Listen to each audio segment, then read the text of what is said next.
Hey guys, and welcome back to your one room schoolhouse. If you're new here, my name is Mary Barfield and I'm a homeschooling mama to a first grader and a third grader. And over the last couple months, I have been releasing videos talking about behind the scenes planning, brainstorming for not just next year, but future years when it comes to homeschool curriculum planning. It's definitely something you guys have been asking for, so I've been kind of putting those out as I am going through my brainstorming and planning process. And I haven't done one in a little bit, but I have an update for you guys when it comes to history and science for next year. Now, if you haven't seen those planning videos yet, I'll link it down below. I have a whole playlist on that. So go check those out because that might help you kind of catch you up to where we are right now. But if you have watched those, it's probably a good time to catch you up with what's happened that I haven't talked about so far on my videos. You know, what has been going on since the last time I talked to you in my last planning video, brainstorming video to now. So where we left off in my last brainstorming video for next school year was I was thinking about for history, I was trying to decide between two curriculums to do early American history. And one of those curriculums was Beautiful Feet, Early American History for the primary grades. This is targeted towards K through third grade, but I think you could stretch it up a little bit if you wanted to bring in some extra books for some older students to keep your kiddos together. And the other one that I was seriously considering was Guest Hollow's Little Kids Early American History for, again, grades K through 3, but again, you could easily stretch this up to keep your kiddos together, which was my plan because my oldest will be in 4th grade next year and my youngest will be in 2nd grade. And so what's happened since that video? I was going back and forth between these curriculums and I ultimately decided to remove this one from consideration. It's a beautiful curriculum. I think it's fantastic. I just like this one a little bit more. It had a little bit more for me, right? And if you know me, you know I love to plan and customize, and this really scratches that itch because there's so much in here that allows you to customize it fully to you and your kiddos' needs. And so I was heavily considering this curriculum, so much so that I was like doing full-on planning. I was writing notes in it. I don't know if you can see all my notes and such. I was planning this curriculum out as if we were going to do it next year fully. But then I sat with it for a little bit and we moved forward a little bit more in our current history, which we are currently doing U.S. history through American Girl history from Little School of Smiths. And the whole idea was that, you know, I'm doing American history now, but I wanted to do a deeper dive starting next year, not using the American Girl books, but really diving in further. And I came to terms with the idea of I was getting a little burned out by American history. We are loving our school year this year and we would not change anything about it.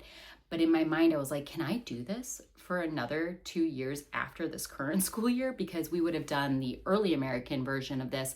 Then we would have done the modern American the year after. So that would have been 3 full years, year after year of American history.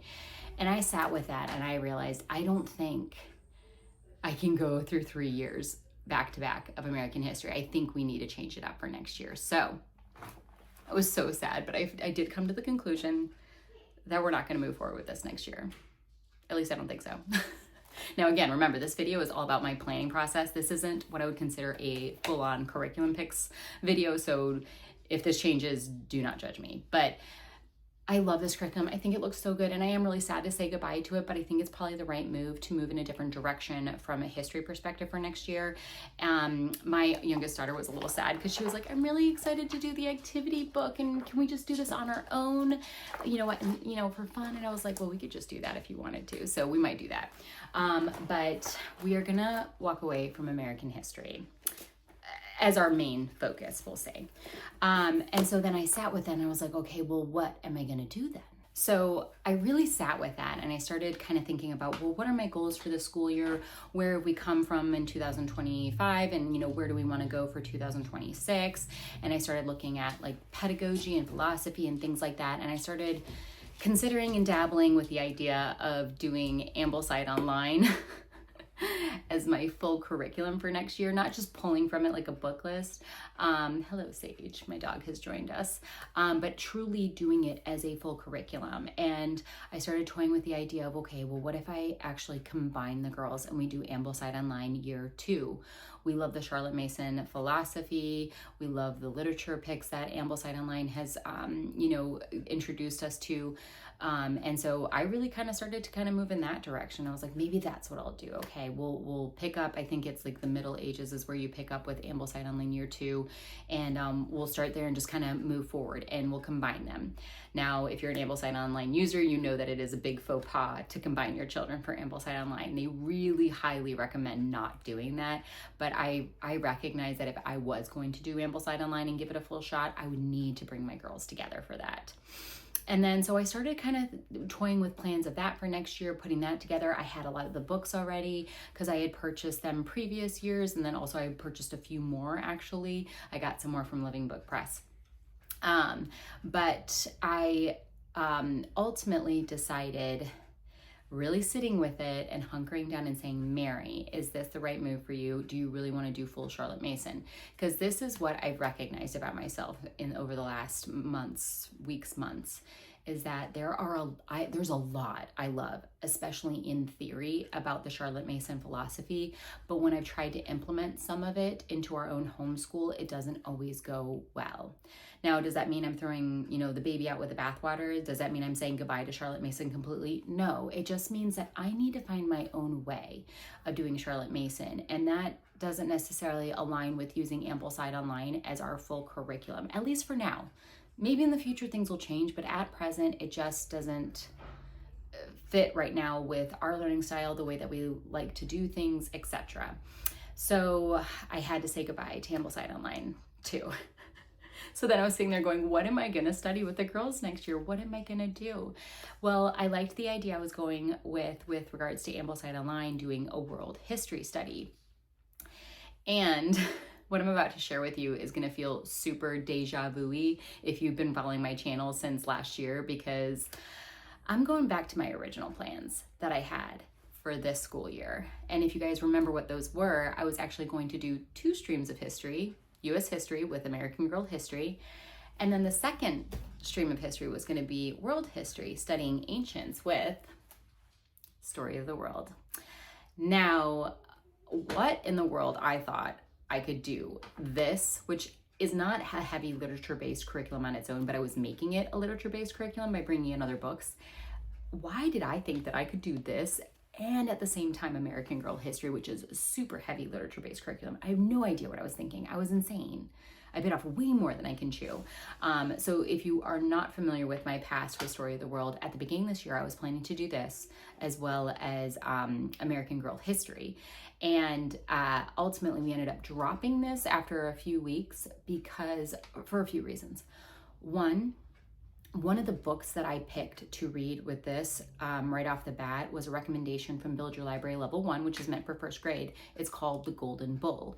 In the first couple of the chapters right off the bat, there were some things that were happening that did not sit well with my kids, made my kids uncomfortable, a little scared, and I recognized that maybe that wasn't the right book to read to them at their age level.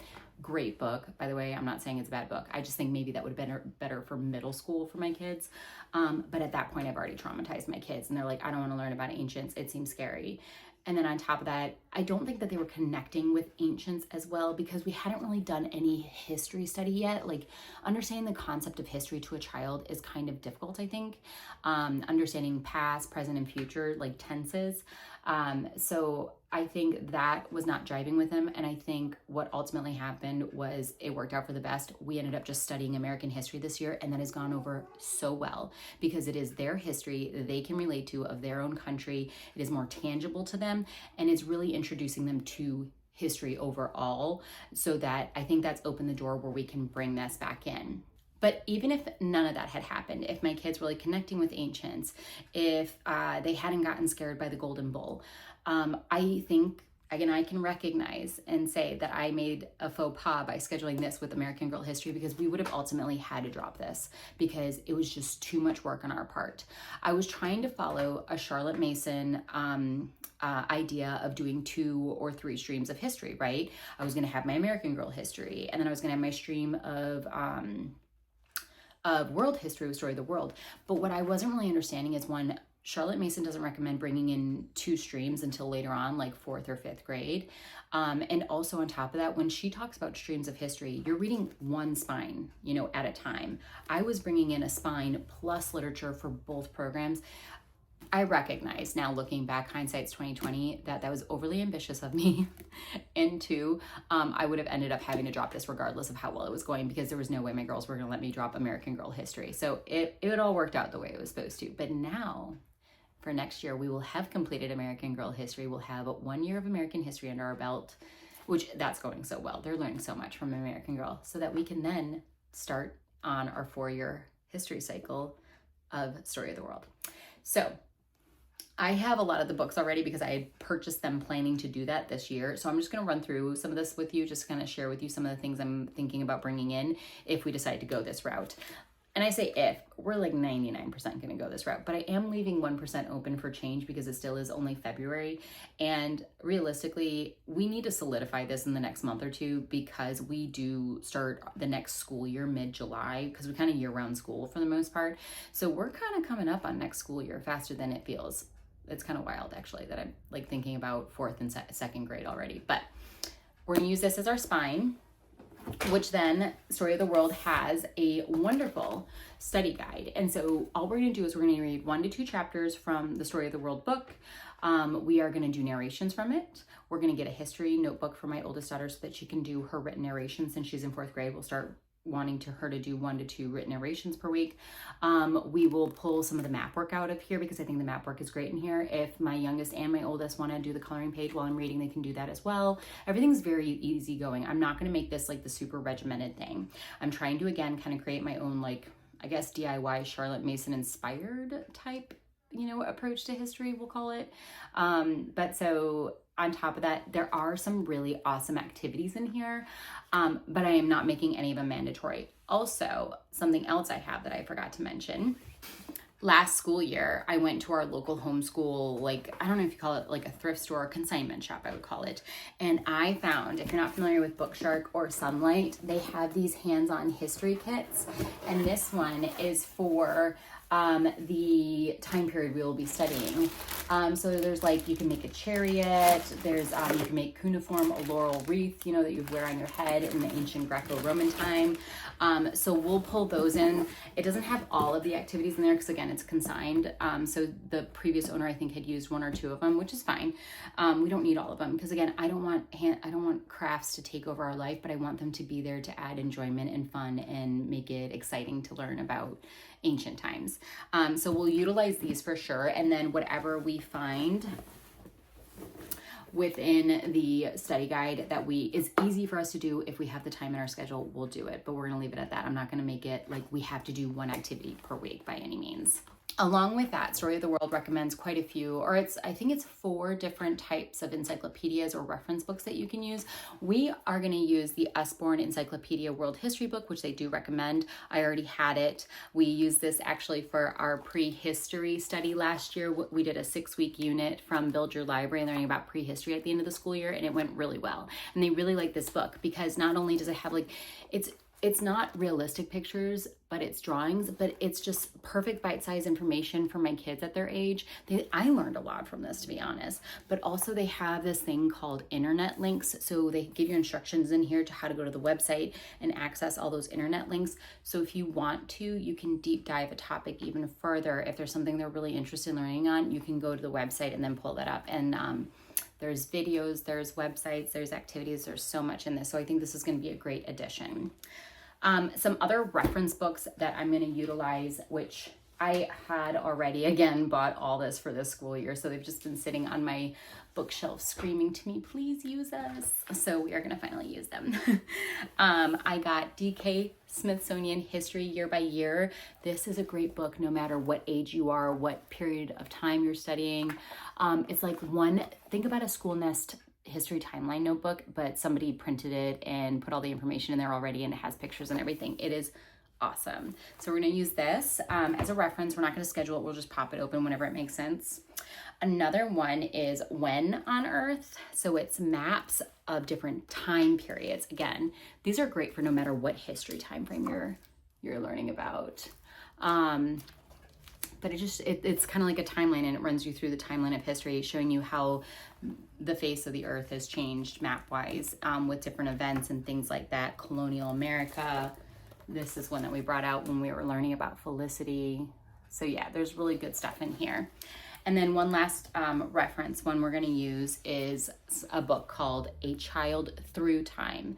So if you are familiar with Children Just Like Me, we own that book as well. We used it last year when we did Build Your Library Level 0, the trip around the world geography, world cultures and geography. My girls love that book, and it's because you're learning about a child. Well, the other one was about a child in a different part of the world, country, right? Somebody from Spain, somebody from Brazil, somebody from Russia, things like that. Whereas this is about a child from a different time period. Now they do hit on different cultural aspects, of course, depending on the location that the child is in. But here, let me find a page for you guys. Let me see if I can get one open. Okay, so like Clothes Through Time, they'll have little ones like that. But like Alak, I think is the name, and this person is a young Hun at the time of Attila the Hun. And then, you know, as you go on into history, they'll move into different parts of history. Oh, even Mozart is brought in here. How cool is that? But like, this is just, they like this because it relates them to other children. They're children. They want to learn about children in that time. And it brings history, I think, more to life for them because they can relate to that kiddo. Along with that, we will be bringing in literature reads, but there's a few that we're getting from the library. One I know that we're going to get is the Epic of Gilgamesh, but it is a 3-book picture book series. So really beautiful illustrations. I checked it out from the library a while ago to check it out, and I was like, yeah, we're definitely going to do this one. But, and my library has all 3. So we'll do that. It won't be over the top, but it's still got enough good information that they will learn from it, even a 4th grader. Picture books never go out of style, y'all. Some other books we'll be bringing in are Tales from the Odyssey Part 1 and Part 2 by Mary Pope Usborne. My girls love the Magic Tree House series, which Mary Pope Usborne wrote. And these are at the same kind of reading level. So I think that'll go over really well. I've already started to pre-read it, and I think my kiddos will really like that one.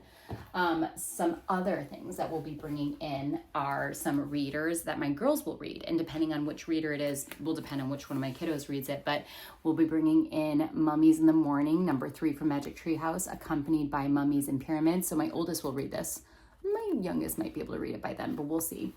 My youngest for sure will be able to read The Trojan Horse. This is a thrifted version. The new copy has a much more updated cover, but this is a Step Into Reading Level 4 book. We have Hour of the Olympics from Magic Tree House, Day of the Dragon King for Ancient China. And then on the same week, each of my girls will have one to read. This will be for my oldest, Vacation Under the Volcano, and then Pompeii Buried Alive will be for my youngest to read. So lots of good readers that we can bring in. We'll also be reading other things, but this is just the history stuff we'll be reading. We'll also be bringing in some biographies. So we will be learning about King Tut. So we will read Who Was King Tut? And this really great picture book that I was able to thrift. And actually, this is recommended by Well Trained Mind. I cannot say his name. I'm not even gonna try. Every time I do, I make a fool of myself. So I'm gonna say Tut's Gift. But just a nice little picture book with information all about the King Tut.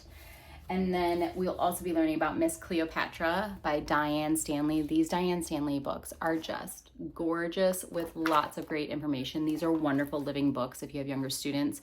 Even I would say younger middle schoolers, they would love this. Like, I like this. I'm 38 years old and I like it. You know what I mean? Don't discriminate.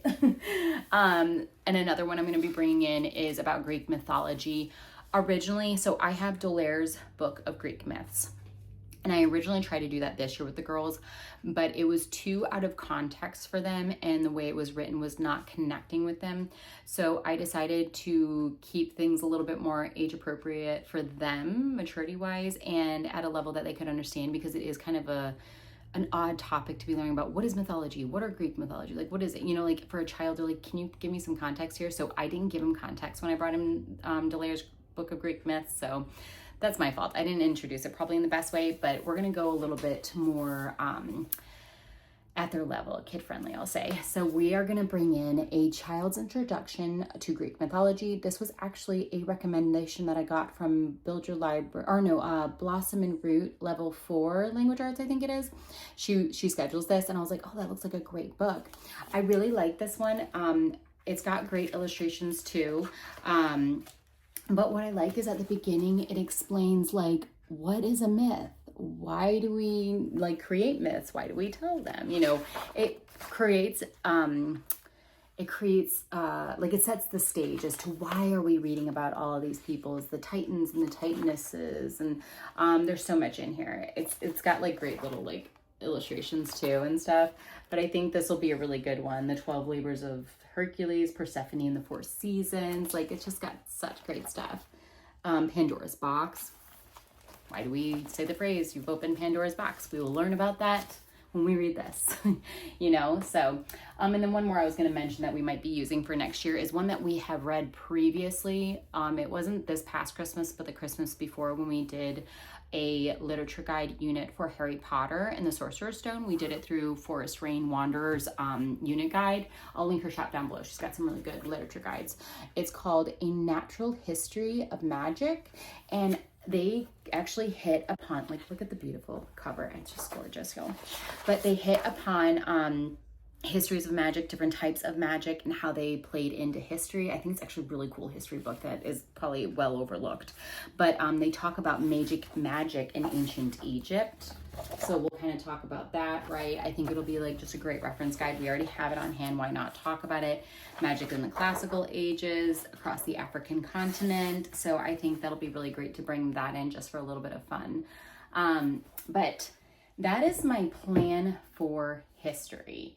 As of right now, I have no intention of veering from this, but of course it is still only February. But I plan to do an update on curriculum, or not an update. I plan to do an actual curriculum picks video, like this is full-fledged what we're doing. I'm probably not going to do it until April. I thought about doing it in March. I don't know. I know for you guys, you are probably starting to plan and you like to see these kind of videos to get ideas or think, oh, that might not be what we want to do. But, you know, it kind of gives you some good insight into different curriculum programs as to whether you should or should not do a program. So my question for you is, I feel pretty solidly set. I still got to talk about science in this video, so don't worry, I'm not going anywhere yet. But I want to get your opinions. If you could leave them down in the comments, would it be too late for me to share with you in April? I just want to give myself a little bit more time to sit with the picks that I've kind of created, because I basically have my picks figured out, but I just want to sit a little bit longer with it, make sure nothing changes. Or would you prefer if I go ahead and do like a March is probably the earliest I could do, but a March curriculum picks video. And then if any tiny thing does change, I can give you an update maybe in summer, which is kind of what I did last year, frankly. But I don't know, give me your insight or your input into that. What would be beneficial to y'all? Because I know watching these videos is helpful to me. So I want to make sure that I'm providing some benefit or help to you guys. But with that being said, let's talk about science for next year. Okay, so for science for next year, it's going to be different than anything I've talked about up to this point. I've completely gone in a different direction. I think where I last left you guys with my planning video, I was heavily considering Blossom and Root level 2, which is still a really good level, guys. It's still sitting on my shelf and it's not going anywhere because there's a very strong chance I'm going to use it in the future, but in a different way. I might make it half a year program. When I get to that point, I'll talk to you guys about that. But because I love some Blossom and Root. Blossom and Science is fantastic. But what I think I want to do is go in a different direction. I first want to try out some new stuff next year. Use next year as kind of like a trial and error type year to try out some different curriculum. And you're probably like, wait, how are you going to do different curriculum? You only have 1 year. Well, because I'm going to go in more of a unit direction, a unit study direction. Not in a true unit study where it's like we pull math from it, we pull our English from it, not that kind of unit, but just like a science study unit, if that makes sense. And so I think with my kids being on the younger end right now, this is the time to do fun things like that, talk about different topics. I think studying one topic all year at their age can kind of drag a little bit for them, and they do better with doing, you know, hey, we're gonna deep dive into this one topic, and then when that's done, then we're gonna move on to another topic. I think that's working really well for us. Actually, kind of this year, we're kind of playing around with that a little bit. If you didn't watch my January update, this will probably be new to you, but we are actually at present doing a For the Love of Homeschooling unit. We are studying the boreal forest, which is the largest biome in the world, and the girls are loving it. They're getting so much out of it. We're about halfway through it right now. I'll give you guys a full update on that once we finish. It'll probably be on my channel in March sometime, but I'll talk about it a little bit in my February update. But even after that, we've decided we're not going to do our original plans. We are going to shake things up a little bit and do more of a unit study on weather after boreal forest. So we are just shaking it up over here in science, but it is going so well. We've shaked up a lot of shook up. Y'all, I teach English right now to my kid, and I can't think about this right now. We've shaken up things. I'm going to go with that. We've shaken up a lot since the beginning of the school year, and it's all been going so great, guys. Like, it's so good. I have so much to update you guys on in our February update. I just wasn't ready in January yet. I wanted to get another month under my belt with the new things that we're doing, but it's going well. So with all that being said, we are going to be doing more of a unit study approach for next school year. Some of it I'm going to combine my girls for, and some of it I'm going to keep them separate. So we'll do a little bit of everything. Now, if you're not familiar with my channel, we do 3 terms per school year. It's a Charlotte Mason style type scheduling, but a term is 12 weeks. So we do 3 12-week terms for 36 weeks in total. So I'll talk about what I'm planning to do, what I think I want to do for each term. So for term 1, we are going to be diving into marine biology. And the program that I'm going to be trying out for that, I'm going to talk about my oldest daughter first, my 4th grader, will be 4th grader. We are going to be trying out the Good and the Beautiful's marine biology unit. It's a 12 lesson unit. Yep, it's 12 lessons. So we will literally just do 1 lesson per week. I'm planning about probably 2 to 3 days per week to complete a lesson. That's probably where we'll land. I've had my eye on this unit for a little bit. It's free, which really helps out with us trying it out. If this goes well, we'll know that we can pull in some more of the Good and the Beautiful units in the future, right? But also my daughter was really excited to learn about marine biology. And this is for 3rd through 8th grade. We have chosen to print off and use the student journal for 3rd through 6th grade. They have another journal that is for 7th to 8th graders, which has extension units. So it goes a little deeper for your older students from my understanding. So we're gonna check this out. I think it's gonna be great. She's really excited about it. They do have a book pack that comes with it. It's all original publications from the Good and the Beautiful. I chose not to purchase that because I have a lot of books, reference books at home that we can utilize. For example, we can use Ocean Anatomy. There's a DK Ocean book that I want to bring in that we can bring in for a little bit extra literature, because you know we like literature. We can't help ourselves in our homeschool. So that's what I'm going to do with my oldest. But at the same time, I am actually still going to be studying marine biology with my youngest, just using a different program. What we are going to plan to do is use Little Hearts and Hands, Wind and Waves, but I'm only going to use the waves portion from this program, which is the second half of it. So it's about, I think it turns out to be about 16 lessons. So we'll do 1 to 2 lessons per week. These take about 20 minutes. My youngest daughter loves Little Hearts and Hands. We've had so much fun with Field and Flowers this year. So she's really stoked on that. So that'll be our term 1 plan. For term 2, this is more winter time frame. I'm bringing the girls back together, and we are going to do 2 For the Love of Homeschooling units. Right now, our plan is to do Winter Birds, which actually was my oldest daughter's pick. She really wanted to do Winter Birds during the winter. Makes sense. But the other one that we decided on was actually, they both chose it based off of a couple units. I was like, hey, of these, which ones would y'all want to do? And I asked them separately so that they didn't have any kind of like influence on each other. And they both picked the same one. So that worked out great in my favor. And it actually works out great because it kind of ties in a little bit with our history. We're going to be doing land and sky migration in Africa. And I say it ties in because it's going to be, we could probably bring in a little bit of geography with Africa, because we're going to be learning about ancients and where does a lot of ancient history take place in Africa. So I thought that was kind of nice that it would tie in that way, but it doesn't have to tie in. I just thought it was kind of like a nice little bow on top kind of situation. Okay, that's term 2, and we're going to do that together. That's what I love about the For Love of Homeschooling units, is that they have it where it's family style, because you print out different level workbooks for each of your kids depending on their age, and they work on different things at their level. However, I will say with the Boreal Forest, we are doing a lot of the same stuff because my girls are only 2 years apart, but there were a few things that I printed out from the higher level workbook for my oldest daughter to give her a little bit more of a challenge, so it was nice to have that. And then last but not least, for term 3, so for my oldest daughter, I've been having my eye on Sabbath Mood Homeschool for a really long time, and my oldest daughter is now going to be old enough to do one of the units because she starts these in Form 2. These are Charlotte Mason Sciences, and each one of the units, they're meant to be done over a term, and they are centered around a living book. This one is Form 2 Botany, and it's centered around the first book of plants. I actually let my oldest daughter pick out which unit she wanted to do. I was like, okay, if we're going to try out Sabbath Mood, I really hope this goes well because I'm really excited about it. But I also need to make sure it actually works in our homeschool. But I told her, I was like, okay, if we're going to do this, I want you to pick the one because I want it to be something you're really interested in learning about because I think it'll go over better. So she picked Botany, which I thought was perfect for spring, right? We're going to do some observation type activities that aren't even in here, just some things that I thought about. And I literally can't wait for this unit. I really hope it goes well. So she and I will be doing this about 2 to 3 times a week. And while my oldest and I are learning about botany, my youngest and I are going to be learning about space because we did space last school year for kindergarten, her kindergarten year. And we did build our Blossom and Root Level 0 space.